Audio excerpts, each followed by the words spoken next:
Le château de Cherbourg n'existe plus. L'espace qu'il occupait autrefois accueille aujourd'hui un parking et quelques rues commerçantes du centre-ville. Des remparts et du donjon, il ne reste quasiment rien. Son démantèlement ayant été organisé méticuleusement à la fin du XVIIe siècle, sur l'ordre de Louvois, alors ministre de Louis XIV, pour la raison discutable que si la ville tombait aux mains des Anglais, la présence d'une fortification rendrait sa reconquête trop difficile. L'absence du château est d'autant plus remarquée que la ville actuelle a conservé en creux son empreinte, dans son tracé, dans la forme de ses ruelles, mais aussi dans le nom des rues qui gardent encore le souvenir de sa présence. Rue des Portes, rue du Château, rue des Fossés. Quant aux Cherbourgeois, savent-ils eux-mêmes qu'il y avait là autrefois un château? Non. Non, pas du tout. Non. Non, je savais pas qu'il y avait un château à Cherbourg avant. Oui, je suis allé quand j'étais petit, il y a très longtemps. À Cherbourg? Dans Cherbourg? Dans Cherbourg? Oui. Alors vous allez me l'indiquer. Pour les autres, ceux qui savent, ils ne peuvent se prendre qu'à rêver à la physionomie que leur ville aurait si un château s'y élevait encore.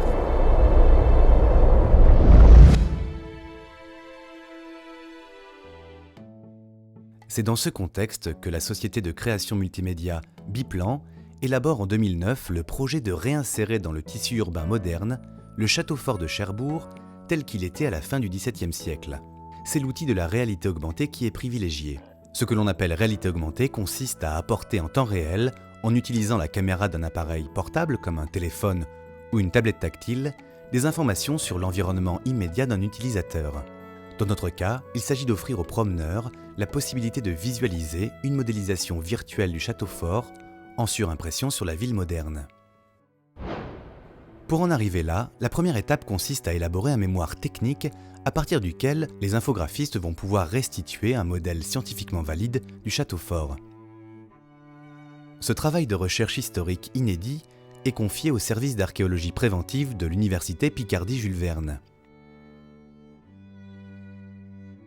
S'il ne subsiste que très peu de traces matérielles du château, par chance on sait que Vauban, convaincu de l'importance stratégique de Cherbourg face à l'Angleterre, a fait réaliser peu de temps avant la destruction du château une description détaillée des fortifications de la ville portuaire.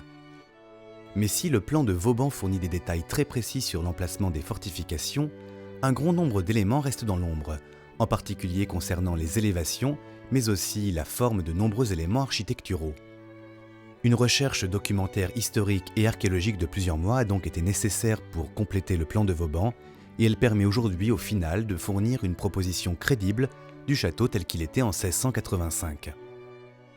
Le château de Cherbourg vient de connaître sa première renaissance.